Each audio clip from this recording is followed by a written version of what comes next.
여러분 안녕하십니까? 6월 17일 월요일 굿모닝 YTN 시작합니다. 국회 정상화의 마지노선으로 여겨졌던 어제 여야 간 협상이 끝내 무산됐습니다. 여야 사당은 오늘 한국당을 빼고 국회 소집을 본격 추진한다는 계획입니다. 하지만 한국당이 국회 일정에 협조하지 않을 경우 사실상 실질적인 정상화는 불가능합니다. 조은지 기자입니다. 일요일 아침 한국당 나경원 원내대표는 국회를 찾아 추가 경정 예산안 심사에 앞서 경제청문회를 열자고 주장했습니다. 경제 위기가 정부 말대로 대외 여건 탓인지 아니면 소득주도 성장 등 잘못된 정책 때문인지 청와대와 정부 관계자를 불러 따지자는 겁니다. 병명을 알아야 그에 맞는 처방을 내놓을 수 있습니다. 경제정책에 자신이 있다는 정부 여당 아닙니까? 문재인 대통령을 맞으러 나간 민주당 이인영 원내대표에게 사실상 최후 통첩을 한 건데 여당은 불가능하다고 일축했습니다. 프레임 문제이기 때문입니다. 첫 번째로는. 두 번째로는 여태까지 해왔던 국회의 관례가 없었다. 청와대 관계자 역시 YTN과 통화에서 추경 심사가 곧 경제 상황을 진단하는 건데 새삼스럽게 경제청문회를 요구하는 건 또 정쟁하자는 거라며 수용 불가 뜻을 분명히 했습니다. 국회 정상화를 촉구하며 농성 중인 정의당은 경제청문회는 정권의 흠집을 내고 망신을 주려는 속셈이라며 한국당을 빼고 국회를 열자고 날을 세웠습니다. 나빠질수록 자신들에게 좋다라는 당리당략의 심보일 뿐입니다. 이런 한국당에게 언제까지 끌려다녀야 합니까? 양측과 분주히 접촉하며 중재했던 바른미래당 오신환 원내대표는 협상은 깨졌다며 단독으로 6월 국회 소집 요구서를 내겠다고 선언했습니다. 민주당은 경제 진단을 요구하는 목소리에 대승적으로 결단하지 못했고 한국당 역시 패스트트랙 처리가 조율되자 갑자기 경제청문회를 꺼냈다며 양당을 싸잡아 비판했습니다. 경제청문회 문제가 이제 나온 거죠. 민주당은 못 풀겠다는 거고 한국당은 그거 아니면 안 된다고 하는 거고 이런 데 막혀 있는 상황이에요. 일단 여야 사당만으로 국회는 소집할 수 있지만 한국당 없이 본회의 개최는 불가능한 상황. 발등에 불인 추경안을 다룰 예산결산특별위원장은 한국당 몫이고 예결위원 임명도 새로 해야 해서 국회의 개점 휴업은 되풀이될 수밖에 없습니다. 각 당은 의원총회에서 뜻을 모은다는 방침인데 당내 강경파들의 인내심도 임계점을 넘어 이래저래 6월 임시국회는 가시밭길이 예상됩니다. YTN 조은지입니다. 북유럽 순방을 마치고 돌아온 문재인 대통령이 오늘 하루 연차 휴가를 냈습니다. 문 대통령은 휴식을 취하면서 이달 남북 정상회담 추진과 국회 정상화 등 주요 국정 현안에 대해서 구상할 것으로 보입니다. 또 휴가를 내긴 했지만 오늘 오전 10시 검찰총장 임명 제청권에 대한 박상기 법무부 장관의 보고는 직접 받을 예정입니다. 보고 이후 문재인 정부의 두 번째 검찰총장 후보자가 지명될 것으로 보입니다. 문재인 대통령은 북유럽 순방 기간에 비핵화 평화 구상을 제시했습니다. 이런 가운데 이희호 여사의 별세로 남북 고위급 접촉이 이뤄졌고 김정은 위원장이 트럼프 대통령에게 친서를 보낸 사실도 공개됐죠. 남북 북미 정상회담에 대한 기대감도 커졌습니다. 신호 기자입니다. 핀란드와 노르웨이, 스웨덴 순으로 이어진 북유럽 3개국 순방에서 문재인 대통령은 한반도 평화와 혁신에 초점을 맞췄습니다. 스타트업 선진국 핀란드에서 유럽의 실리콘밸리를 방문해 우리 혁신 성장의 벤치마킹 대상을 찾았습니다. So far we have launched 3 of our satellites and we have 2 more that we just boxed that are waiting to be launched in July this year. 제가 지금까지 보고 들은 것 가운데서는 최고의 스타트업 같습니다. 축하합니다. 노르웨이에서는 수소경제, 스웨덴과는 5G, 바이오헬스, 미래차 같은 신산업 분야 협력을 약속했습니다. 두 차례 발표한 한반도 평화 구상은 교착 상태에 놓인 비핵화 대화에 다시 시동을 걸었습니다. 오슬로에서는 남북한 국민의 삶에 실질적인 도움을 주고 이웃 국가의 갈등을 해결하는 평화를 추구하겠다고 밝혔습니다. 스톡홀름 연설에서는 남북 국민 간의 신뢰와 대화에 대한 신뢰, 국제사회의 신뢰가 필요한 시점이라고 강조하면서 북한의 완전한 비핵화 이행도 촉구했습니다. 북한은 완전한 핵폐기와 평화체제 구축 의지를 국제사회에 실질적으로 보여줘야 합니다. 국제사회는 북한이 진정으로 노력하면 이에 대해 즉각적으로 응답할 것입니다. 문 대통령의 평화 구상은 순방기간 이희호 여사가 별세하면서 판문점에서 지난해 남북 정상회담 성사의 주역들이 만나고 김정은 위원장이 트럼프 대통령에게 친서를 보낸 사실이 공개되면서 남북, 북미 정상회담의 성사에 대한 기대감을 더 키웠습니다. 남북 간에 아주 짧은 기간 동안 연락과 협의로 정상회담이 이루어진 경험도 있기 때문에 물리적으로 불가능하지는 않습니다. 6박 8일 북유럽 강행군을 마친 문 대통령 앞에는 국내외 정치 외교 현안이 산적해 있습니다. 국회 정상화를 위한 5당 대표와의 만남은 미지수이고 이번 주 새 검찰총장 후보자 인선도 예정돼 있습니다. 무엇보다 월말 일본에서 열리는 G20 정상회의, 바로 이어지는 트럼프 대통령의 방한 준비가 가장 큰 숙제가 될 것으로 보입니다. 판문점 접촉 이후 가능성이 조금 커진 이달 4차 남북정상회담 성사 여부에 따라 하반기 비핵화 대화의 속도가 결정될 전망입니다. YTN 신호입니다. 문재인 대통령이 북한의 대화를 거듭 촉구하고 나섰지만 북한은 아직 별다른 반응이 없습니다. 다만 스티븐 비건 미 대북 특별대표가 한미 정상회담을 앞두고 방한할 수 있다는 전망이 나오면서 물밑 접촉이 탄력을 받을 수도 있다는 기대감도 나오고 있습니다. 김세호 기자입니다. 문재인 대통령은 북유럽 3개국 순방에서 북한이 완전한 핵폐기와 평화체제 구축을 위한 의지를 보여야 한다며 이를 위한 대화에 나서야 한다고 거듭 촉구했습니다. 하지만 북한은 이에 대해 직접적인 반응은 내놓지 않고 있습니다. 다만 매체를 통해 우리 정부의 자신들의 기존 입장을 되풀이하고 있습니다. 대남 선전 매체인 우리민족끼리는 우리 민족이 살 길은 외세 의존이 아니라 우리 민족끼리 힘을 합쳐 남북 선언을 성실히 이행하는 데 있다고 주장했습니다. 특히 외세 추종 세력과 반통일 세력으로 한반도에 엄중한 정세가 조성됐다며 외세의 장단에 맞춘다면 더욱 난처해질 것이라고 강조했습니다. 대외 선전 매체인 조선의 오늘도 평양 공동선언 때의 초심으로 돌아와야 한다며 지난 3월 한미가 실시한 동맹 19-1 연습이 남북 군사 합의 정신에 어긋난다고 비난했습니다. 이는 금강산 관광과 개성공단 재개 등 실질적인 경제 협력에 남한 정부가 여전히 미국을 의식해 소극적으로 임하고 있다는 불만을 거듭 표출하고 있는 것으로 풀이됩니다. 다만 김정은 국무위원장이 트럼프 대통령에게 친서를 보냈고 고 이희호 여사의 조의문과 조화를 여동생 김여정 부부장을 통해 전달한 것은 북미, 남북 대화의 여지를 남긴 것으로 보입니다. 특히 스티븐 비건 미 대북 특별대표가 한미 정상회담을 앞두고 방한할 수 있다는 전망이 나오면서 북미 간 실무 협상과 남북 간 대화에 탄력을 받을 수 있다는 기대감 역시 커지고 있습니다. YTN 김세호입니다. 마이크 폼페이오 미 국무장관은 북한이 가하는 위험과 위협을 파악하기 위해 필요한 모든 조치를 취하고 있다고 밝혔습니다. 폼페이오 장관은 현지 시각 16일 폭스뉴스 썬데이에 출연해서 김정은 북한 국무위원장의 이복형, 김정남의 미국 CIA 정보원설과 맞물려서 트럼프 대통령이 재임 기간에 그런 일이 일어나지 않게 하겠다고 한 데 대해 이같이 말했습니다. 미국이 북한에 대한 첩보 활동을 하는 게 잘못이냐는 질문에는 정보 사안에 대해서 언급하지 않는다고 즉답을 피했습니다.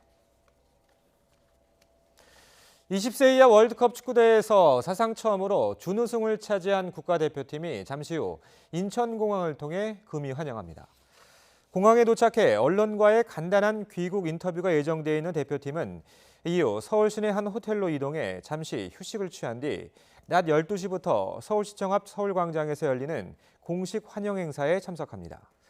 대한축구협회는 환영 행사에 선수단 전체가 참석해 국민 성원에 감사하는 인사말과 팬들과의 질의응답 시간을 가질 예정이라고 밝혔습니다. 그러나 도심 퍼레이드는 준비 문제 등을 이유로 취소됐습니다. 이번 20세 이하 월드컵에서 이강인이 어시스트한 조용욱과 최준의 골이 나란히 이번 대회 최고의 골 후보에 올랐습니다.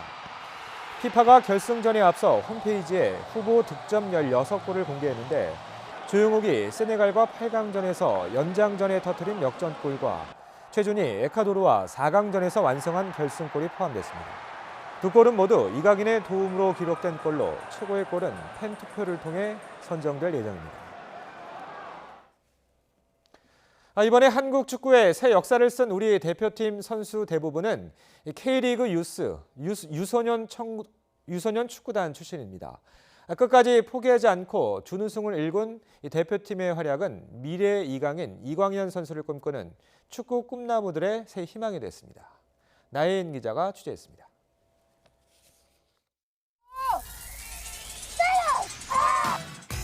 햇볕이 강하게 내리쬐는 무더운 날씨에도 축구 꿈나무들이 푸른 운동장을 거침없이 누빕니다.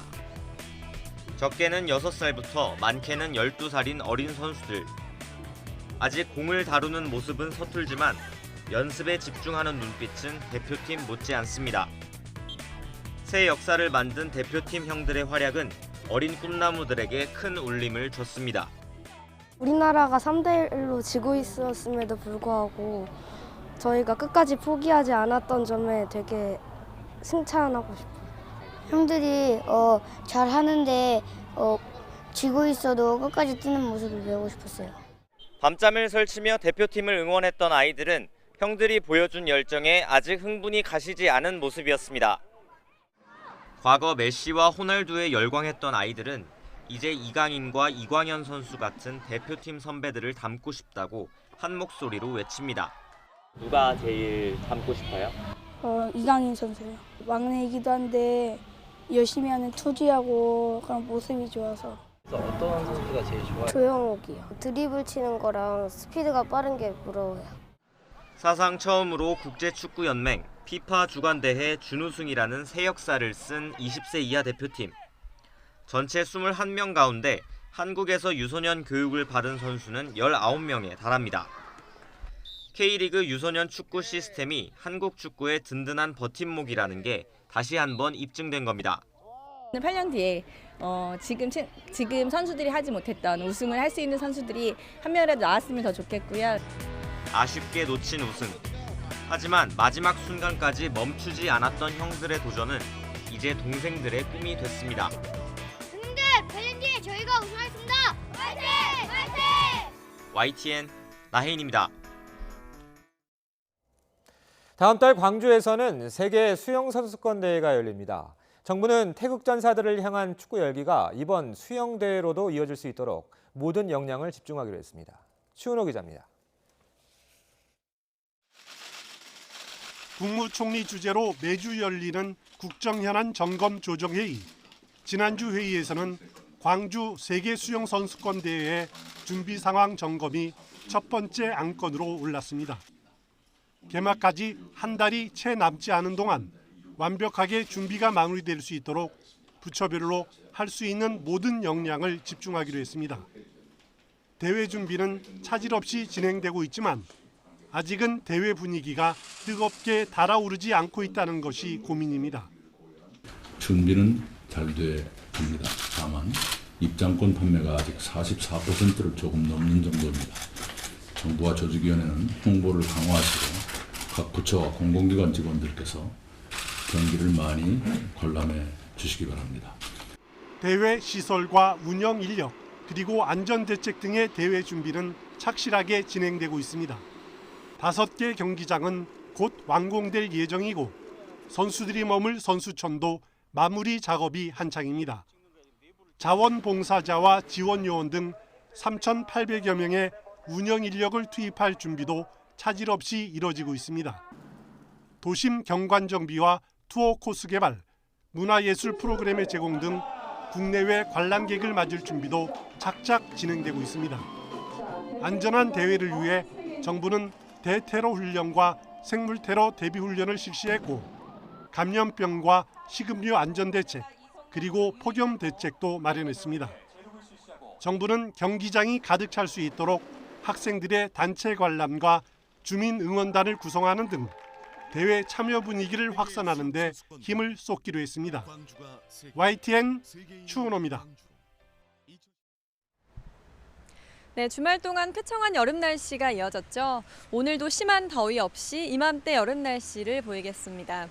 현재 서울의 기온 18도로 어제 같은 시각보다 2도가량이 높아서 선선한데요. 한낮 기온 26도까지 오르겠고요. 경북 의성은 무려 30도까지 올라서 7월 하순에 해당하는 한여름 더위를 보이겠습니다. 오늘 아침 전국 하늘에 구름이 간간히 지나는 모습입니다. 점차 구름량이 줄면서 하늘이 더 맑아지겠고요. 전국의 미세먼지 농도는 좋음에서 보통 수준으로 공기도 깨끗하겠습니다. 낮 동안 초여름 더위가 이어지겠습니다. 서울 26도, 광주 27도, 대구 29도, 의성 30도로 평년과 비슷하거나 조금 낮겠습니다. 이번 주 초반에는 비와 소나기 소식이 잦습니다. 내일 오후에는 경기 북부를 시작으로 밤사이 서울 등 중부지방에 비가 오겠고요. 모레 오후에는 내륙 곳곳에 벼락을 동반한 소나기가 내릴 전망입니다. 한낮에는 강한 볕이 내리쬐면서 자외선이 무척 강하겠습니다. 나오실 때 자외선 차단제 꼼꼼히 챙겨 바르고 나오시기 바랍니다. 지금까지 YTN 야외 스튜디오에서 박현실입니다. 이른바 BI 마약 사건 전담팀을 꾸린 경찰이 제보자 한서 씨와 접촉하고 있다고 밝혔습니다.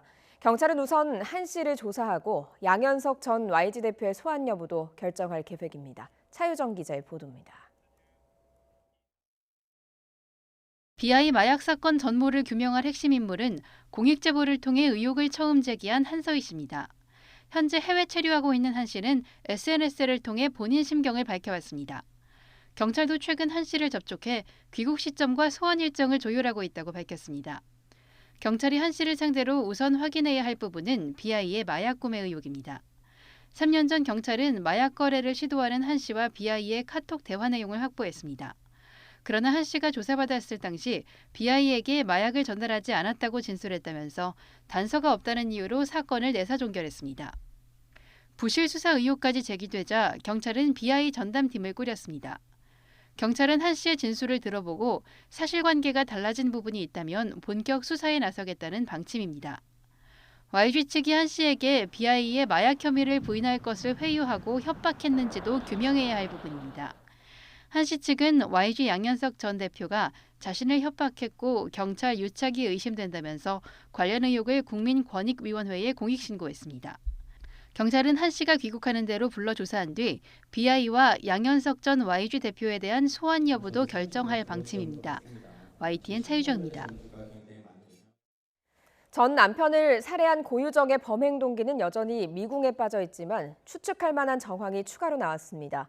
고 씨가 이혼 뒤에 새로 꾸린 가정에 병적으로 집착했던 것으로 보입니다. 김인철 기자입니다. 고유정이 전 남편 강모 씨를 살해하기 일주일 전인 지난달 18일 제주도에 도착한 고 씨는 전 남편과의 사이에서 낳은 6살 아들을 데리고 한 놀이방에 갔습니다. 특이한 건 방문 기록에 남긴 아들 이름을 강 씨가 아니라 현 남편의 성인 A 씨로 바꿔 적은 겁니다. 고 씨의 행동에 대해 범죄심리 전문가는 만약 현 남편의 아들을 살해했다면 자기만의 방식으로 완벽한 새 가정을 계획했을 수도 있다고 분석했습니다. 본인과 본인이 사랑하는 남자와 그리고 본인의 피부치 이렇게 세 사람을 고유정은 어쩌면 가족이라고 생각했을지도 모르겠다 하는 걸 시사하는 그런 문서다 이렇게 보이네요. 고 씨가 전 남편의 아들을 지금 남편의 아들로 만들고 싶었던 게 아니냐는 의심이 든다는 겁니다. 그렇지만 경찰은 어린이집 방문 기록을 이번 사건의 직접적인 증거로 보지는 않고 있습니다. 아들의 면접 교섭권을 얻은 전 남편 때문에 현재의 결혼 생활이 깨질 수 있다는 스트레스가 범행 동기라는 게 경찰의 분석입니다. 경찰은 고 씨가 졸피뎀과 범행 도구를 사전에 준비하고 시신을 치밀하게 유기한 점 등을 들어 계획적 범죄로 결론을 내렸습니다. 사건을 넘겨받은 제주지검은 4명의 검사를 투입해 고 씨의 범행 동기와 범행 방법 등을 보강 수사하고 있습니다. YTN 김인철입니다. 고유정의 의붓아들이 숨진 날 인터넷 커뮤니티에 어린이 행사 개최를 제안한 사실도 드러났습니다. 청주 상당경찰서는 제주에서 넘겨받은 고 씨의 휴대전화 석 대와 컴퓨터 하드디스크 2대를 정밀 분석해서 이런 사실을 확인했다고 밝혔습니다. 조사 결과 고 씨는 A군이 숨진 날인 지난 3월 2일 새벽 자신이 거주하는 아파트 인터넷 커뮤니티에 어린이들을 위한 행사를 열자고 제안한 것으로 드러났습니다. 식품의약품안전처가 성분이 바뀐 골관절염 유전자 치료제 인보사에 대한 품목 허가 취소 처분 결정과 관련해서 내일 비공개 청문회를 엽니다. 청문회에는 식약처와 코오롱생명과학, 청문위원 등이 참석하며 식약처의 행정처분에 대한 코오롱생명과학 측의 의견을 듣게 됩니다. 이후 위원장이 내용을 정리해서 위원들에게 공지하고 일주일 안에 인보사에 대한 식약처의 행정처분 여부가 적절했는지 결과를 통보하게 됩니다. 인보사에 문제가 드러나면서 기존에 허가된 치료제들도 다시 검증해야 한다는 목소리가 나오고 있습니다. 특히 우리나라는 세계 최다 줄기세포 치료제 보유 국가인데요. 전면 재조사 요구가 커지고 있습니다. 김승재 기자입니다. 지난 2011년 당시 식약청과 줄기세포 기업 파미셀사는 하티셀그램 AMI를 세계 최초의 줄기세포 치료제라며 대대적으로 소개했습니다. 품목 허가의 전례가 없는 줄기세포 치료제이기 때문에 이런 세계 최초라는 것이 하나가 될 수 있고 그동안의 그 심근경색 환자에게 그 새로운 치료 기회를 주는 것을 들 수가 있겠습니다. 하지만 장밋빛 발표 뒤 파미셀사는 제품 시판 후 조사 건수를 기한 내 충족하지 못해 행정처분을 받았습니다. 이후 조사에서도 이상 사례 발현율이 42%를 기록해 식약처는 지난 2월 하티셀그램에 대해 허가사항 변경을 지시하기도 했습니다. 하티셀그램 허가 6개월 뒤인 2012년 1월에는 메디포스트의 카티스템, 안트로젠의 큐피스템이 허가를 받는 등 식약처는 지금까지 4개의 줄기세포 치료제를 허가했습니다. 현재 세계적으로 줄기세포 치료제로 허가된 것은 조건부 승인 2개 제품을 포함해 모두 7개 제품에 불과합니다. 때문에 한국이 허가한 줄기세포 치료제가 단연 많습니다. 그러나 임상시험 환자 수가 너무 적다는 등 줄기세포 치료제에 대한 의혹이 그동안 제기돼 왔습니다. 다른 나라에서 허가되지 않았고요. 미국에서는 물론 당연히 통과되지 않았고요. 말하자면 국내용인 것이고 실제로 사용되는지도 잘 알 수가 없어요. 세계 최초 세포 유전자 치료제로 허가받았던 인보사. 인보사 사태를 계기로 세계 최다라는 줄기세포 치료제에 대해서도 그 효능과 안전성이 과연 제대로 검증된 것인지 우려의 목소리가 커지고 있습니다. YTN 김승재입니다. 어획량이 줄어드는 오징어를 지키기 위해서 정부가 오징어잡이 규제를 강화하기로 했습니다. 하지만 이른바 싹쓸이 조업을 하는 중국 어선들을 막을 방법은 없어서 큰 효과가 있을지 의문입니다. 송세혁 기자가 취재했습니다. 이른 새벽 강릉 주문진항. 오징어잡이를 마친 어선들이 속속 도착하면서 활기가 넘칩니다. 어민들은 갓 잡은 오징어를 옮겨 싣느라 분주합니다.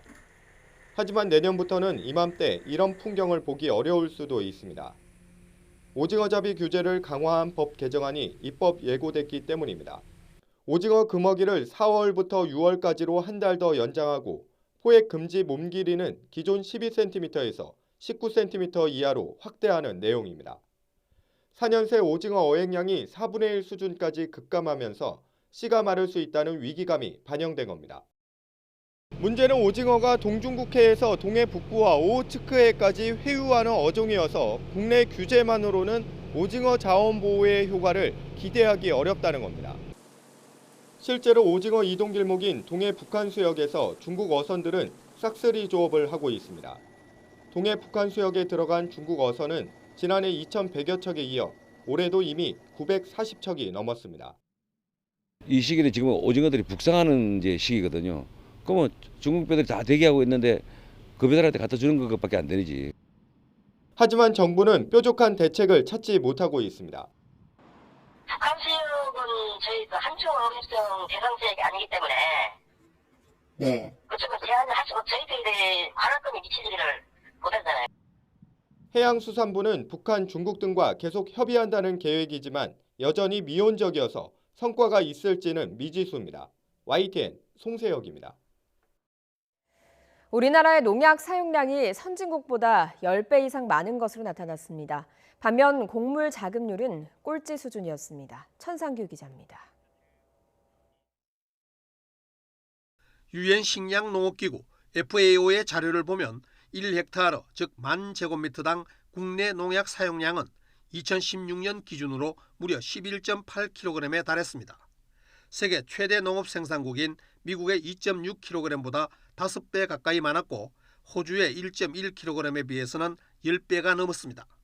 비료 사용량도 많았습니다. 우리나라의 1헥타르당 비료 사용량은 268kg으로 미국의 136kg보다는 2배, 캐나다의 79kg보다는 3.4배나 많았습니다. 우리 농업이 자연 경관과 생태계 보전, 국민 건강 유지 등 농업이 창출하는 공익적 가치에 대한 국민적 기대에 한참 못 미치는 것입니다. 곡물 자급률은 세계 최하위 수준으로 식량 안보에 빨간불이 켜진 지 오래입니다. 2015년부터 2017년까지 3년간 곡물 자급률은 전체 수요의 23%에 그쳤습니다. 국내에서 소비하는 곡물의 77%가 수입 곡물이라는 의미입니다. 전 세계 평균 곡물 자급률은 101%며 특히 호주의 경우 자급률이 289%에 달해 세계에서 가장 높았습니다. 곡물의 외국산 의존도가 높은 만큼 2017년 농축산물 무역수지 적자 규모가 전 세계 6번째로 큰 181억 달러에 달했습니다. 농업 총생산액 대비 농업보조금 비율도 선진국과 비교하면 초라한 수준입니다. 우리나라의 농업보조금은 2017년 기준 28억 9,800만 달러로 농업 총생산액 429억 8,800만 달러 대비 6.7%에 불과했습니다. OECD 평균 10.6%, 유럽연합 EU의 17.1%보다 크게 낮았으며 스위스의 41.3%에 비해서는 6분의 1 수준으로 낮았습니다. YTN 천상규입니다. 문재인 정부 두 번째 검찰총장이 이르면 오늘 지명될 예정입니다. 봉욱 대검차장과 김호수 법무부 차관, 이금노 수원고검장, 윤석열 서울중앙지검장이 후보로 추천됐는데 검찰개혁이라는 과제와 검찰 조직 추스르기를 누가 맡게 될지 관심입니다. 대형 연예기획사 YG가 빅뱅의 성접대 의혹에 이은 아이콘의 마약 의혹 등 소속사 가수들의 잇따른 추문으로 위기에 빠졌습니다. K-팝 산업 전반에 미칠 부정적인 영향을 우려하는 목소리도 나오고 있습니다. 홍콩 당국이 중국으로 범죄인을 송환하는 법안 추진을 강력한 반발에 연기했지만 분노한 홍콩 시민들은 어제도 140만 명 넘게 거리로 나와 법안 철폐를 요구했습니다. 이에 캐리람 행정장관은 정부 업무에 부족함이 있었다며 사과했지만 사퇴할 뜻은 없음을 분명히 했습니다. 월요일인 오늘도 낮부터 초여름 더위가 이어지겠고 미세먼지 농도는 좋음에서 보통 수준으로 공기가 깨끗하겠습니다. 내일은 오후에 경기 북부를 시작으로 밤사이 서울 등 중부지방에 비가 오겠습니다. 문재인 정부의 두 번째 검찰총장 후보군으로 고검장급 3명과 지검장급 1명이 추천된 가운데 문재인 대통령이 이르면 오늘 차기 총장 후보자를 지명합니다. 검찰이 기수와 서열 문화를 깨고 윤석열 서울중앙지검장이 지목될지가 최대 관심사입니다. 조승희 기자입니다. 문재인 대통령이 해외 순방을 마치고 귀국함에 따라 차기 검찰총장 지명 역시 초입기에 들어갔습니다. 현재 후보 4명이 추천된 상태로 박상기 법무부 장관은 오늘 오전 10시 문 대통령에게 검찰총장 최종 후보자를 임명 제청할 계획입니다. 이후 문 대통령이 차기 검찰총장을 지명하면 국회 인사청문회를 거쳐 최종 임명됩니다. 장관의 후보자 제청은 공개되지 않고 대통령의 지명만 언론을 통해 발표됩니다. 청와대는 내일 열리는 국무회의에서 임명 제청안을 의결한 뒤 국회에 청문 요청서를 보낼 가능성이 큽니다. 하지만 국회 동의가 꼭 필요한 게 아닌 만큼 사실상 문 대통령 지명 단계에서 검찰총장이 결정됩니다. 앞서 지난 13일 검찰총장 후보 추천위원회는 검사 4명을 후보로 추천했습니다. 봉욱 대검찰청 차장검사와 김호수 법무부 차관, 이금노 수원고검장, 윤석열 서울중앙지검장 등입니다. 신임 검찰총장 임명에 대해서 국민들의 관심이 그 어느 때보다 높은 그런 상황입니다. 차기 총장의 주요 과제로는 이른바 검찰 개혁이 꼽힙니다.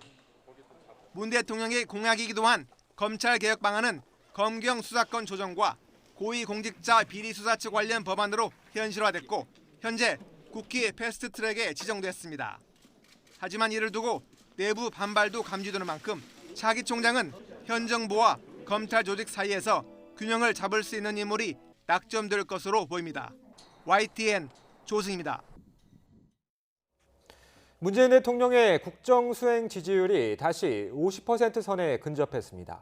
YTN이 여론조사기관 리얼미터에 의뢰해 조사한 6월 2주차 주간 집계 결과 문 대통령의 지지율은 지난주보다 1.5%포인트 오른 49.5%를 기록했습니다. 국정수행을 잘못하고 있다는 부정평가는 1.3%포인트 내린 45.4%로 긍정 부정평가의 차이가 오차 범위 밖으로 벌어졌습니다. 지지율은 청와대 정당 해산 청원 답변과 문재인 대통령 오슬로 대학 연설 등이 있었던 주 초반에 다소 하락했다가 남북 정상회담에 대한 기대로 주 후반에 반등했습니다. 더불어민주당 지지율은 지난주보다 0.5%포인트 오른 41%로 40% 초반대를 유지했고 자유한국당 역시 1.4%포인트 상승한 31%를 기록했습니다. 정의당과 민주평화당이 나란히 하락한 반면 바른미래당은 5.6%로 다소 올랐습니다. 이번 여론조사는 지난 10일부터 14일까지 닷새간 전국 19세 이상 유권자 2,510명을 대상으로 진행했으며 자세한 내용은 리얼미터와 중앙선거 여론조사 심의위원회 홈페이지에서 확인할 수 있습니다. 국회 파행이 장기화되고 있는 가운데 국회 정상화를 위한 여야 3당 원내대표 협상이 자유한국당의 이른바 경제청문회 요구로 결국 무산됐습니다. 중재에 나선 바른미래당 오신환 원내대표는 경제청문회 개최를 놓고 민주당과 한국당이 입장을 굽히지 않아 합의에 이르지 못했다며 예정대로 오늘 단독으로 국회 소집을 위한 요청서를 제출하겠다고 말했습니다. 더불어민주당 이원욱 원내수석부대표는 한국당의 경제청문회 요구는 전례도 없고 받아들일 수도 없다며 다만 여야 합의로 국회를 정상화하는 게 가장 좋은 방법이라는 생각에는 변함이 없다며 협상 여지를 남겼습니다. 자유한국당 나경원 원내대표는 민주당이 경제청문회를 못 받겠다고 밝혔다며 오늘 의원총회를 열어서 당 의견을 취합하겠다고 말했습니다. 20세 이하 월드컵 축구대회에서 사상 처음으로 준우승을 차지한 국가대표팀이 잠시 후 인천공항을 통해 금이 환영합니다. 공항에 도착해 언론과의 간단한 귀국 인터뷰가 예정돼 있는 대표팀은 이후 서울 시내 한 호텔로 이동해 잠시 휴식을 취한 뒤 낮 12시부터 서울시청 앞 서울광장에서 열리는 공식 환영 행사에 참석합니다. 대한축구협회는 환영 행사에 정정용 감독과 이강인 선수를 비롯한 선수단 전체가 참석해 국민 성원에 감사하는 인사말과 팬들과의 질의응답 시간을 가질 예정이라고 밝혔습니다. 네, 자랑스러운 우리 젊은 태극전사들의 소감 들어보겠습니다. 물론 우승을 못해 아쉽긴 하지만 이번 대회를 통해 좀 더 성장할 수 있었고 즐거운 추억을 쌓았다고 말했습니다. 들어보시죠.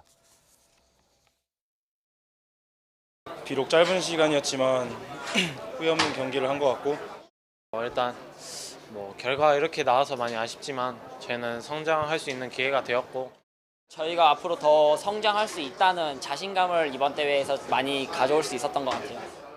좋은 선수들이랑 좋은 스태프생들이랑 지원 스태프생들이랑 같이 함께해서 너무 행복하고 좋은 추억 남겼습니다.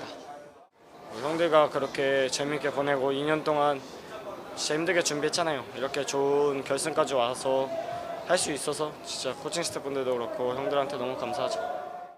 다음에 기회가 언제 될지 모르겠지만 이렇게 다 같이 한번 만나가지고 놀고도 싶고 그런 마음이 커요.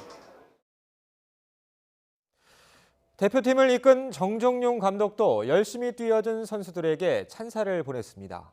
결승전이 끝난 직후엔 패배를 자기 책임으로 돌리기도 했습니다. 들어보시죠. 먼저 늦은 시간까지 우리 대한민국 국민들과 우리 선수들 하나가 돼서 열심히 뛰고 열심히 응원해 주신 것에 대해서 너무나 감사를 드립니다.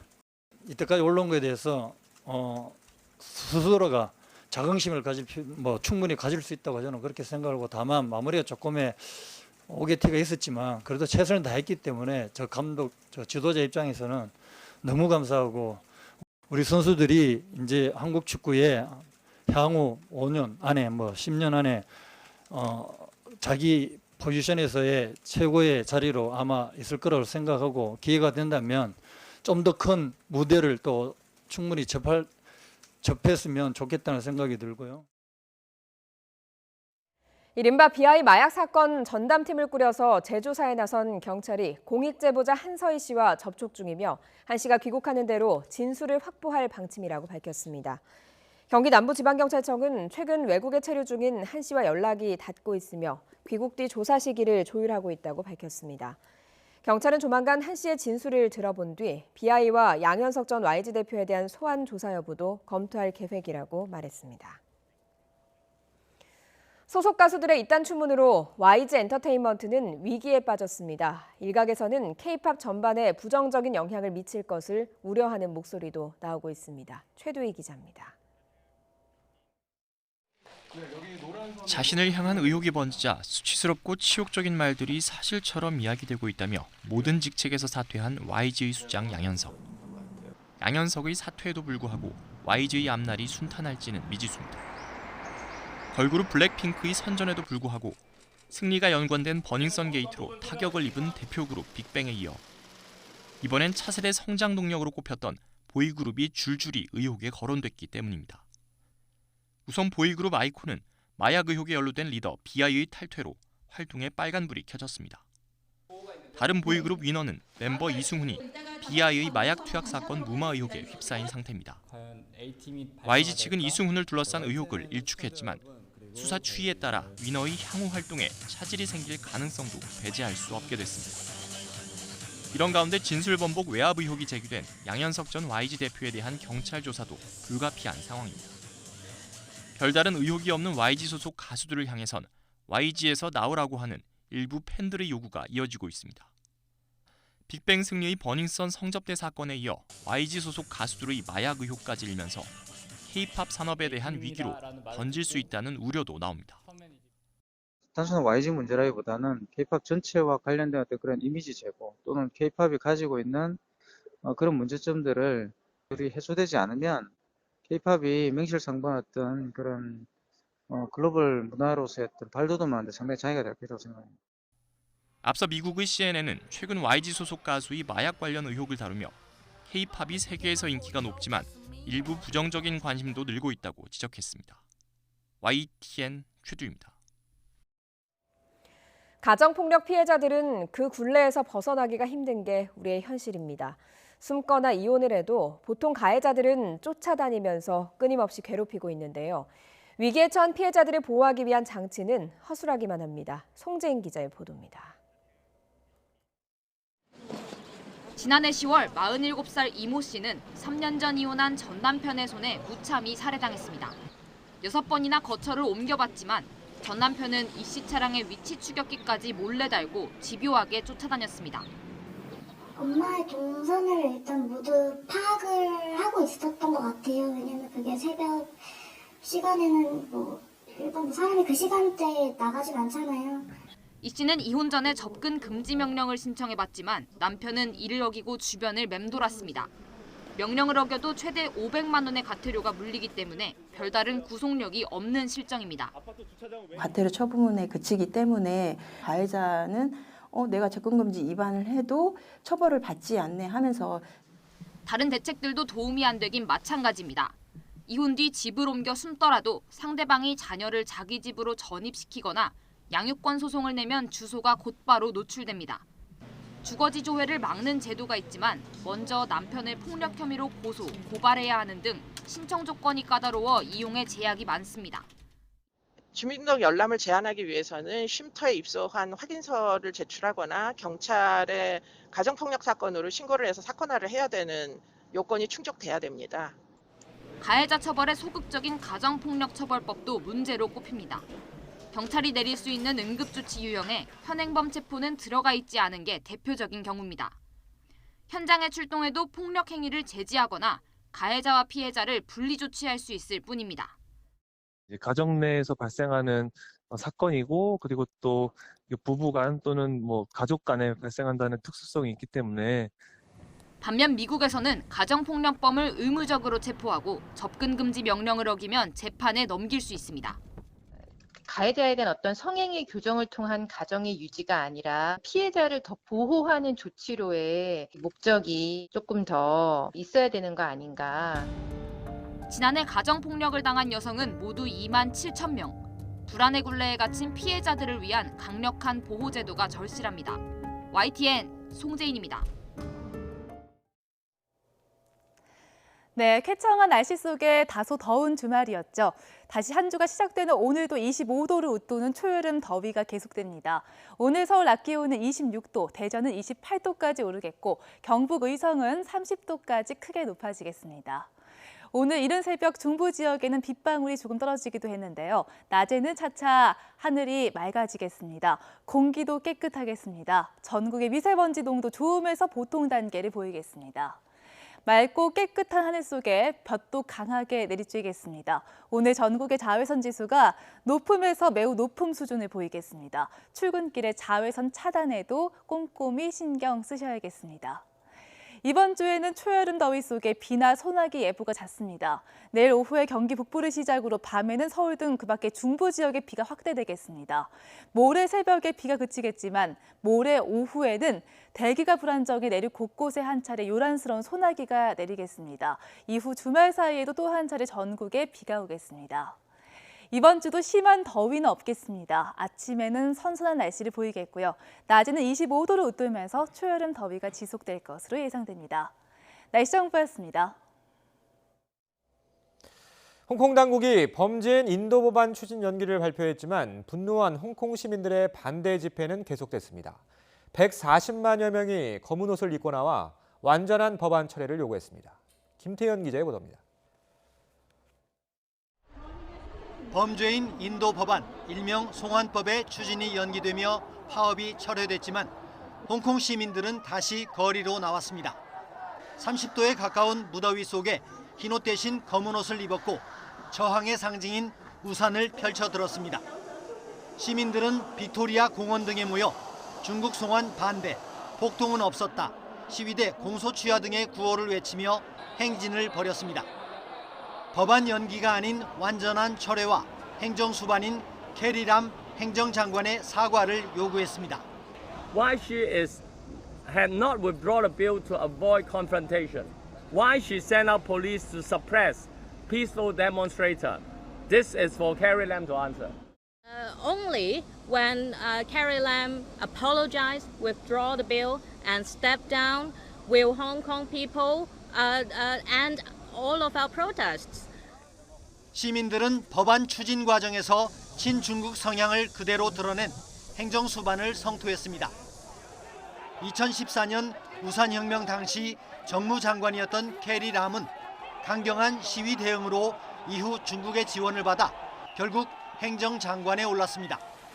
지지도가 떨어져 2022년까지로 예정된 임기를 다 채우지 못할 것이라는 전망 속에 홍콩판 철회 여인은 큰 위기를 맞고 있습니다. 중국 정부는 홍콩 당국의 결정을 존중하며 내정 간섭은 안 된다는 입장을 밝혔습니다. 사상 최대 규모의 반정부 시위로 뜨겁게 달궈진 홍콩 전국에 세계의 이목이 쏠리고 있습니다. YTN 김태현입니다. 홍콩 행정장관은 결국 공개 사과는 했지만 사퇴 요구는 거부했습니다. 캐리람 행정장관은 어제 오후 성명에서 정부 업무에 부족함이 있었음을 인정한다며 홍콩 사회에 모순과 분쟁이 나타나게 하고 시민들을 실망하게 한 데 대해 사과한다고 밝혔습니다. 아울러 최대한의 성의를 다하고 비판을 겸허히 수용하면서 더 많은 시민을 위해 일하겠다며 사퇴할 뜻이 없음을 확인했습니다. 최근 오만해에서 발생한 유조선 피격 사건을 두고 일본이 미국과 다른 견해를 보이고 있습니다. 일본 정부가 이란의 소행이라는 미국의 주장을 믿지 못하겠다며 증거를 요청했다는 보도까지 나왔습니다. 도쿄에서 황과연 특파원이 보도합니다. 미국과 이란을 중재하겠다며 아베 일본 총리가 직접 이란을 방문한 사이 이란 근처 해상에서 피격당한 일본 화물 적재 유조선. エンジンの部分に近いところに砲弾を受けて、外板が貫通し、その火花で炎症が生じました。 폼페이오 미국 국무장관은 곧바로 이란을 배후로 지목하면서 이란이 아베 총리의 외교 노력을 거절하고 유조선을 공격해 일본을 모욕했다고 강조했습니다. 일본을 거드는 듯한 발표지만 일본 정부는 다소 의외의 반응을 내놨습니다. まずご指摘の事案の詳細については引き続き情報収集中であり、その背景も含めて予断を持って発言することは控えたいと思います。 폼페이오 장관 발표만 믿고 이란 소행으로 단정하기 어렵다는 뜻을 내비친 겁니다. 이후 미국이 이란 공격의 증거라는 영상을 공개하고 트럼프 대통령까지 나서 수위를 높였는데도 아베 총리는 피격에 대해서만 비난하면서 이란을 언급하진 않았습니다. 이런 가운데 일본 정부가 이란을 지목한 미국 발표에 의문을 제기하며 구체적 증거를 제시해달라고 미국에 요청했다는 현지 보도까지 나왔습니다. 미국이 확실한 증거를 제시하지 않으면 일본은 이란 소행으로 단정할 수 없다는 의사를 전달했다는 얘기입니다. 이는 이란 공격을 강조하며 국제사회를 설득해 이란을 고립시키려는 미국 정부의 의도와는 어긋나는 겁니다. 미국과의 긴밀한 협조와 확실한 공조를 과시해온 평소 아베 내각의 모습과는 사뭇 다릅니다. 이 같은 보도의 배경에는 이란 방문 중 이란이 일본 관련 유조선을 공격한 게 사실로 밝혀질 경우 아베 총리가 일본 내에서 외교 실패에 대한 거센 비판에 직면할 수밖에 없는 상황이 깔려 있는 것으로 보입니다. 특히 다음 달 국회의원 선거를 앞두고 외교 실패가 공론화되면 선거 결과에도 치명적인 영향을 미치게 되는 점도 이란 공격설을 놓고 미국과 거리를 두는 이유로 분석됩니다. 도쿄에서 YTN 황보현입니다. 폼페이오 미 국무장관은 오만 해상에서 발생한 유조선 피격 사건 배후로 이란을 거듭 지목하면서도 전쟁은 원치 않는다고 강조했습니다. 하지만 항행의 자유는 반드시 지키겠다며 이란을 압박했습니다. 워싱턴에서 김희준 특파원이 보도합니다. 폼페이오 미 국무장관은 오만 해상 유조선 피격 사건의 책임자로 이란을 거듭 지목했습니다. 정보당국이 확보한 수많은 자료와 증거가 있다고 강조했습니다.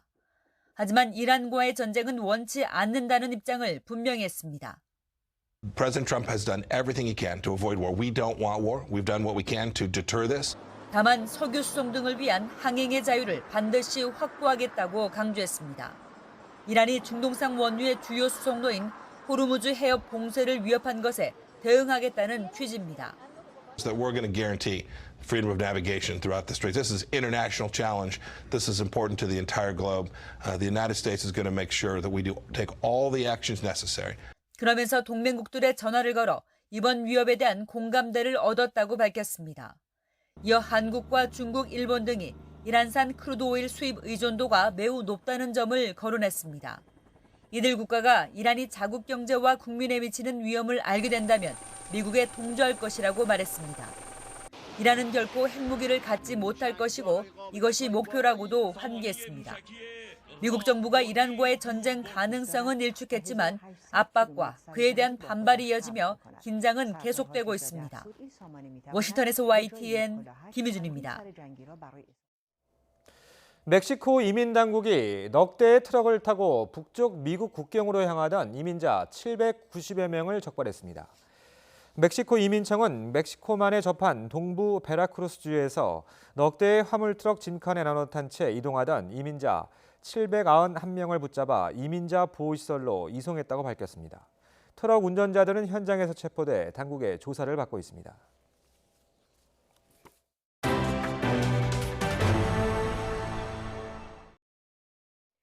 오늘부터 은행권에 이어서 제2금융권 가계대출에도 총부채 원리금 상환 비율 DSR 규제가 도입됩니다. 금융위원회와 금융감독원은 제2금융권 DSR 관리지표 도입 방안이 오늘부터 시행된다고 밝혔습니다. DSR은 연간 소득에 대한 모든 대출 원리금 상환액의 비율로 금융당국은 업권별로 DSR 관리지표 수준을 차등화했습니다. 3기 신도시가 물의 자연스러운 순환 과정을 해치지 않도록 친환경 기법으로 개발됩니다. 국토부는 오늘 환경부 등과 친환경 공공택지 조성을 위한 업무 협약을 체결한다고 밝혔습니다. 이에 따라서 남양주 왕숙과 고양 창릉, 하남 교산 등 3기 신도시에는 저영향 개발 기법을 적용합니다. 요즘 북한과 인접한 접경 지역의 양돈 농가들이 혼란스럽습니다. 멧돼지가 아프리카 돼지열병을 전파할 수 있다는 지적 때문인데요. 논란도 있는 데다 정부가 내놓은 멧돼지 대책도 겉돌고 있습니다. 지원 기자입니다. 강원도 화천에 있는 양돈 농가입니다. 산속 깊은 곳에서 두 내가 돼지 900마리 정도를 키우고 있는데 며칠 전 농가 주변을 빙 둘러싸고 2m 철제 울타리를 세웠습니다. 돼지 농장 주변에 이렇게 높은 울타리를 친 건 혹시나 있을지 모를 멧돼지를 막기 위해서입니다. 멧돼지가 아프리카 돼지 열병, 이른바 ASF를 유입시키는 지적이 나온 이후 취해진 조치입니다. 1,700만 원이 넘는 울타리 설치 비용 가운데 자부담은 30%. 급한 마음에 하긴 했지만 생각지도 못하게 수백만 원이 들었습니다. 525만 원 자부담 했다 보니까 사실 뭐 크면 크다 그러고 적으면 적을 수 있는데 안 해둔 사업을 하다 보니까 좀 그렇더라고요. 돈은 낸다 치더라도 설치할 땅을 구하지 못하는 곳도 많습니다. 남의 땅이나 산에 울타리를 쳐야 하는 경우가 대부분인데 동의를 구하기 어렵고 측량 작업까지 해야 해 작업이 늦어지고 있습니다. 왜 그러냐면 그 울타리를 치게 되면 그 옆에 있는 사람이랑 옆에 땅 가진 사람이랑 이제 그 분쟁이 생기잖아요. 사유지인 경우에? 그렇죠. 개체수를 줄여준다며 정부가 대책으로 내놓은 멧돼지 포획 틀은 보급이 더 어렵습니다. 어디에다 설치할지, 어떻게 관리할지 모르다 보니 멧돼지가 가장 많은 강원도에서도 설치한 곳이 단 한 곳도 없습니다. 아직 지침도 아직 정확하게 내려오지도 않았고, 그래 이제 그 하는 좀 설치를 그냥 아무렇게나 어디다 아무데나 해놓는다고 잡히는 게 아니거든요. 여기에 환경동물단체에서는 북한까지 확산한 ASF는 멧돼지가 주범이 아니라는 주장을 제기하고 있습니다. 인위적인 포획은 오히려 멧돼지 행동권을 더 넓혀 질병을 확산시킬 수 있다는 겁니다. 총을 쏴가지고 잡아버리면 예를 들어서 병을 가진 애가 총을 쏘면 어떻게 많이 이렇게 퍼질 거 아니에요. 네, 그렇죠. 그러면은 그 확산 속도가 더 빨라져 불지 그렇게 되면. 멧돼지를 막아야 할지, 막는다면 과연 어떻게 막아야 할지. 생전 처음 접한 질병이 코앞까지 다가오고 정부 대책이 겉도는 사이 양돈 농민들은 더욱 혼란스러워하고 있습니다. YTN 지환입니다. 충남 태안에서 멸종 위기종인 남방 큰 돌고래가 갯벌에 갇혔다가 무사히 바다로 돌아갔습니다. 사건 사고 소식 한영규 기자가 종합했습니다. 충남 태안군 갯벌에 돌고래가 갇혀 못 나가고 있다는 신고가 접수됐습니다. 신고를 받고 출동한 태안해경은 멸종 위기종인 남방 큰 돌고래를 살려서 바다로 돌려보냈습니다. 밀물이 더러운 것이 큰 도움이 됐습니다. 제주 앞바다에서 파도에 밀려 1시간 동안 표류하던 프리다이버들이 해경에 구조됐습니다. 제주 해경은 서귀포시 표선면 앞바다에서 장비 없이 바닷속을 잠수하는 프리다이버 10명을 발견해 구조했습니다. 구조 당시 일부가 탈진 증세를 보였지만 상태가 나아져 모두 귀가했습니다. 남원시 지리산 부근에서 멧돼지 새끼들이 화면에 잡혔습니다. 어미 멧돼지 없이 멧돼지 새끼 13마리가 남원시 운봉읍 도로 위를 이동하는 모습을 시청자가 촬영해 제보했습니다. 충북 제천에서는 승용차가 인도로 돌진한 뒤 뒤집혔습니다. 운전자 62살 A씨가 숨졌고 인도를 지나던 25살 B씨가 중상을 입었습니다. YTN 한영규입니다. 잇몸병 선택은 이가탄입니다. 엄마? 친구야. 아버님, 많은 분들이 이가탄을 복용하고 계십니다. 잇몸병엔 이가탄. 효과도 만족도 역시 이가탄입니다. 아시죠? 이가탄.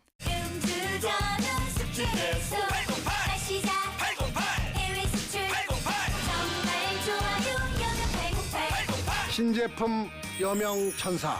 여명천사? 정말 좋아요.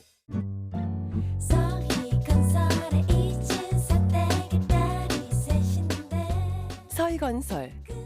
지역주택조합 잘하는 거 아시죠? 거품이 쫙 빠진 착한 가격, 고객의 니즈를 반영한 맞춤 설계. 내 집 마련의 꿈이 이루어집니다. 지금 바로 오세요. 전국 100여 개 모델 하우스와 서희 고집이 여러분을 기다립니다. 서희 스타일스, 서희건설.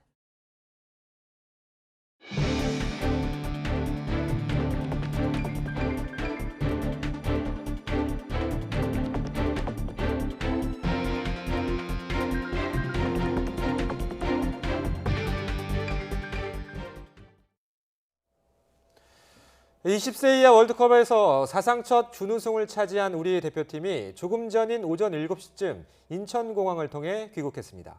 대표팀은 잠시 뒤 입국장의 모습을 드러낼 것으로 보입니다. 대표팀은 간단한 귀국 인터뷰 후 서울 시내 한 호텔에서 휴식을 취한 뒤에 정오부터 서울시청 앞 서울광장에서 열리는 공식 환영 행사에 참석합니다. 대한축구협회는 환영 행사에는 정정용 감독과 이강인 선수를 비롯한 선수단 전체가 참석하며 국민 성원에 감사하는 인사말과 팬들과의 질의응답 시간을 가질 예정이라고 밝혔습니다. 잠시 뒤 현장 연결해서 우리 자랑스러운 대표팀 귀국 모습 전해드리면서 선수단의 소감도 들어보겠습니다. 북유럽 3국 순방을 마치고 돌아온 문재인 대통령이 오늘 하루 연차 휴가를 냈습니다. 문 대통령은 휴식을 취하면서 이달 남북 정상회담 추진과 국회 정상화 등 주요 국정 현안을 구상할 것으로 보입니다.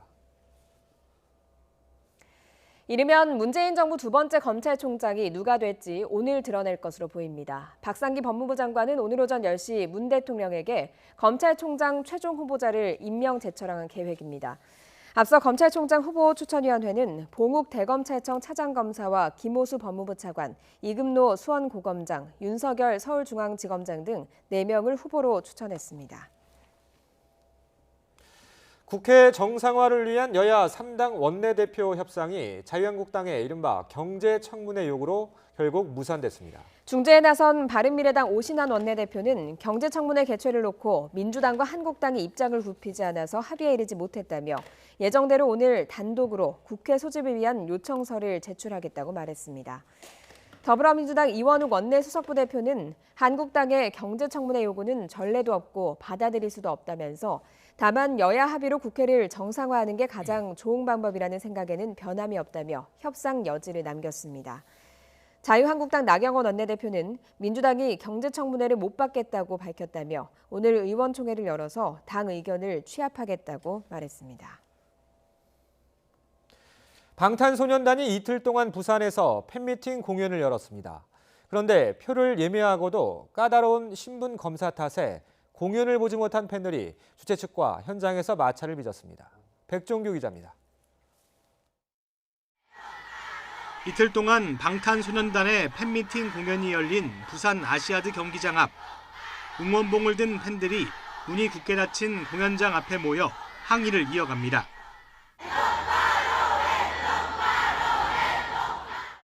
주최 측이 표를 구매한 사람과 관람자가 다를 경우 입장을 막자 벌어진 일입니다. 대부분 자녀를 위해 부모가 대신 표를 예매했거나 실명 확인이 안 된 팬들입니다. 팬들은 신분검사가 지나치게 까다로웠다며 주최 측 대응에 문제가 있었다고 주장했습니다. 또 당시 진행 요원들이 거칠게 대했다며 울분을 터뜨리기도 했습니다. 112 신고자 시위합니다. 나는 울고 있고요. 이게 무슨 일입니까? 이건 아니잖아요. 하지만 방탄소년단 기획사 측은 암표와 표 거래 사기 피해를 막기 위해 신분 확인을 하는 과정에서 벌어진 일이라며 원칙적 대응이었다고 해명했습니다. 이와 함께 표 예매 당시 강력한 입장 조치를 예고했기 때문에 환불 조치도 없다는 입장입니다. 공연은 마무리됐지만 이번 사태와 관련해 온라인에서는 논란이 수그러들지 않고 있습니다. 피해를 주장하는 팬들은 주최 측의 행위에 법적 대응까지 고려하겠다는 입장이고 일부 누리꾼들은 이번 기회에 암표 문제를 뿌리 뽑아야 한다는 의견도 내놓고 있습니다. YTN 백종규입니다.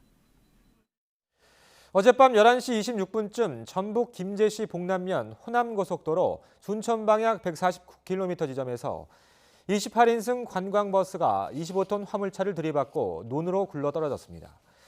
이 사고로 버스 승객과 화물차 운전자 등 29명이 허리와 다리 등을 다쳐 병원으로 옮겨졌지만 모두 생명에는 지장이 없는 것으로 확인됐습니다.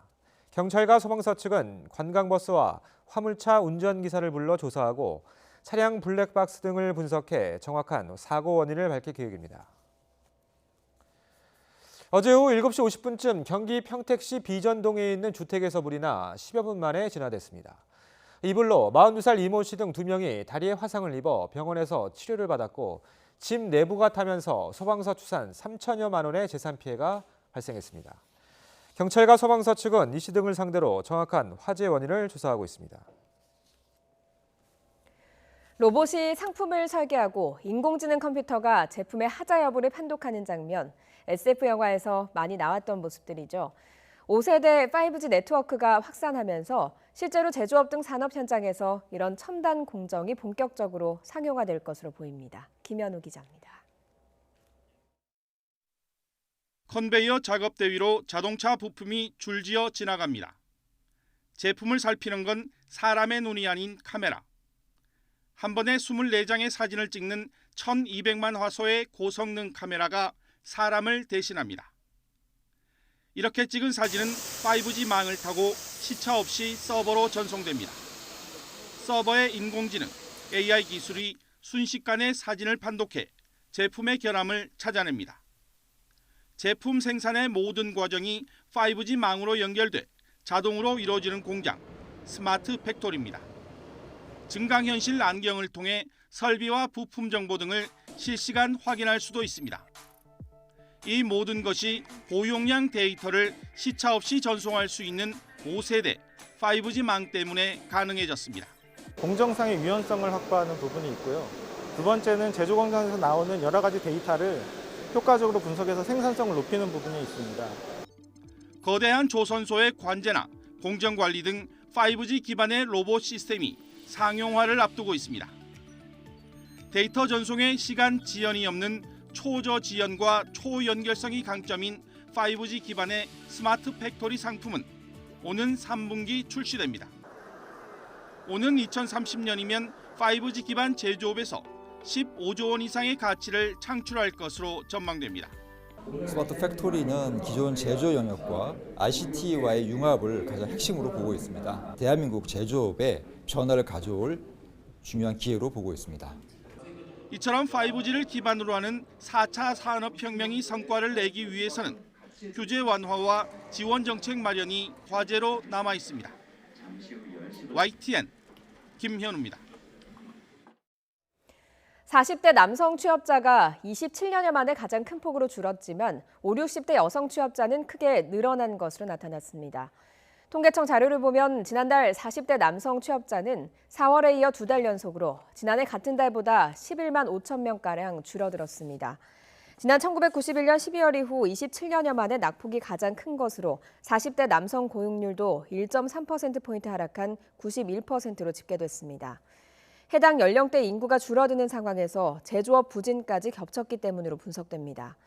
반면 지난달 50대 여성 취업자는 11만 3천 명 늘어서 2014년 8월 이후 4년여 만에 최대폭으로 증가했고 60대 이상 여성 취업자도 19만 7천 명 늘었습니다. 실업자 수가 사상 최대를 기록한 가운데 1년 이상 직장을 구하지 못한 장기 실업자 수는 16년 만에 가장 큰 폭으로 줄어들었습니다. 통계청 자료를 보면 지난달 12개월 이상 실업자는 1년 전보다 14,000명 줄어든 4,000명으로 집계돼 2016년 2월 이후 가장 적었습니다. 1년 전 같은 달 대비 감소폭도 지난 2003년 9월 16,000명이 감소한 이후 15년 8개월 만에 가장 컸습니다. 멕시코 이민당국이 800명 가까운 이민자들을 태운 트럭 넉 대를 한꺼번에 적발했습니다. 트럼프 미국 대통령의 위협이 통한 것으로 보입니다. 황보선 기자가 보도합니다.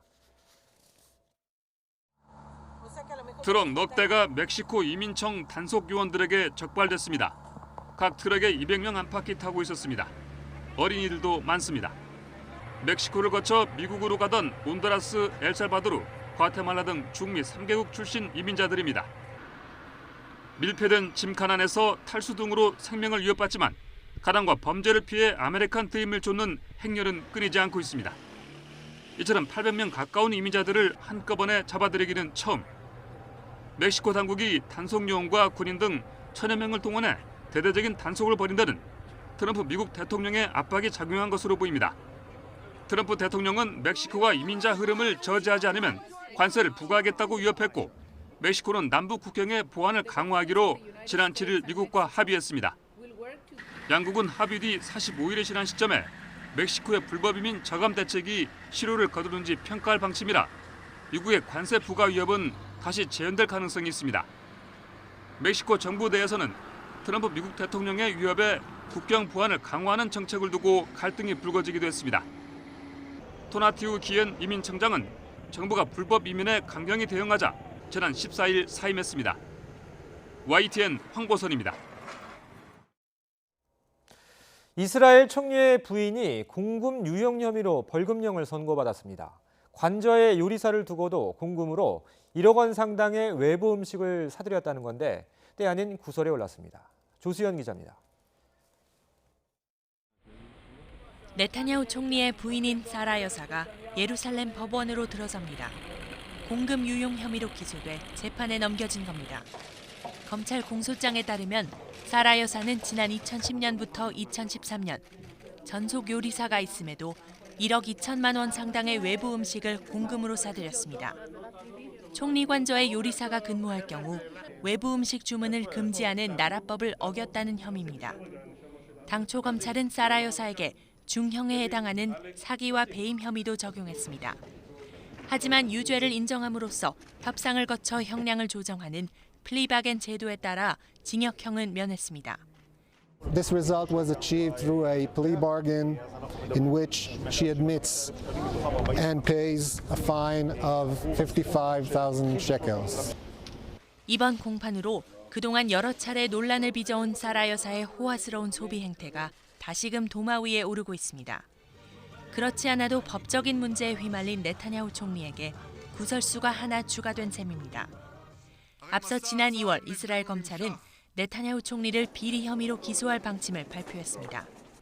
3억 원 상당의 뇌물수수, 신문사 발행인과의 뒷거래 의혹을 받고 있는 네타냐후 총리의 첫 심리는 오는 10월 열립니다. YTN 조수연입니다.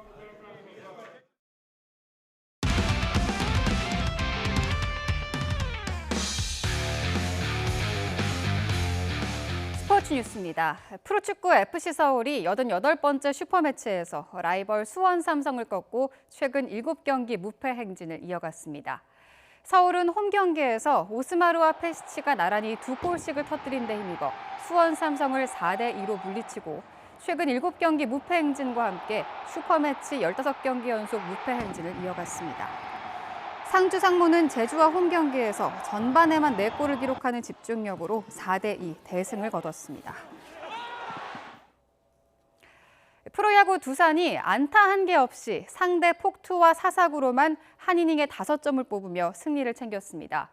두산은 잠실 라이벌 LG와의 경기에서 0대3으로 뒤진 2회 말 안타를 기록하지 못했지만 사사구 8개로 5점을 얻어 5대3으로 역전승했습니다. 두산은 2회 타자 11명이 타석에 들어갔는데 안타를 치지 않고 타자 1순한 건 KBO 리그 사상 이번이 처음입니다.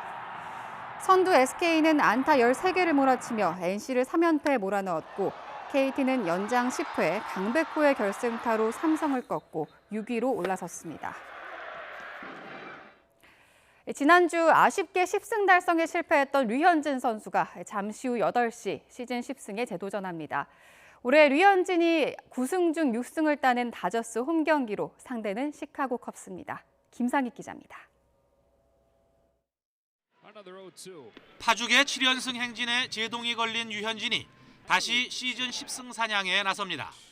지난 11일 LA 엔젤스전에서 6이닝 1실점으로 잘 던지고도 불펜 투수들의 난조로 아쉽게 승리를 날렸던 류현진의 다음 상대는 미러키와 중부지구 1위를 다투고 있는 명문구단 시카고 컵스입니다. 현지 시각 휴일 낮에 다저스 홈에서 열리는 이 경기는 스포츠 채널을 통해 전국에 생중계됩니다. 9승 1패 평균 자책점 1.36을 기록 중인 류현진은 이 경기에서 승리 투수가 되면 메이저리그 전체 10승 선착은 아쉽게 놓쳤지만 내셔널리그 투수 중에서는 가장 먼저 두 자릿수 승수를 올리게 됩니다.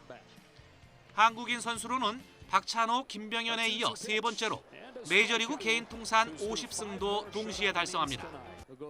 홈런 1개를 포함해 9타수 3안타를 내준 앤서니 리즈와 15타수 5안타 4타점을 기록한 카를로스 곤살레스가 특히 주의해야 할 타자입니다. 컵스의 선발 투수는 같은 왼손 투수인 호세 퀸타나.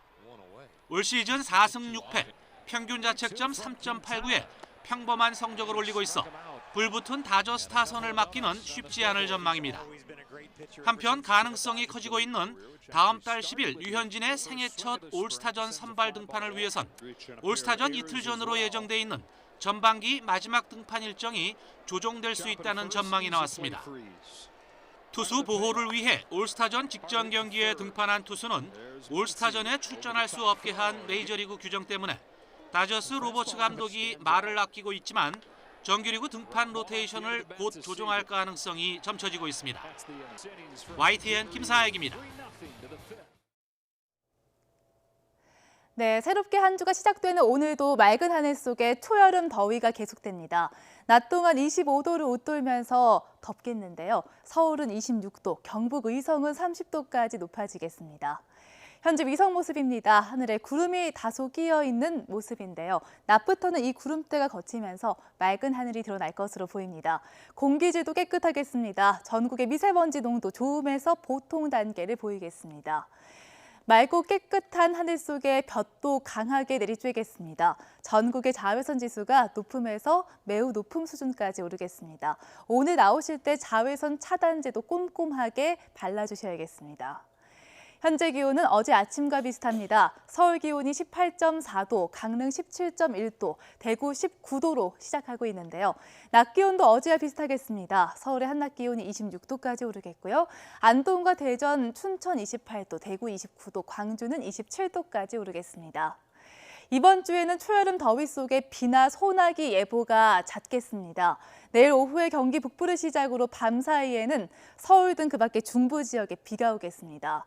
모레 오후에는 내륙 곳곳에 소나기가 오겠고요. 또 주말 사이에도 또 한 차례 비 예보가 있습니다.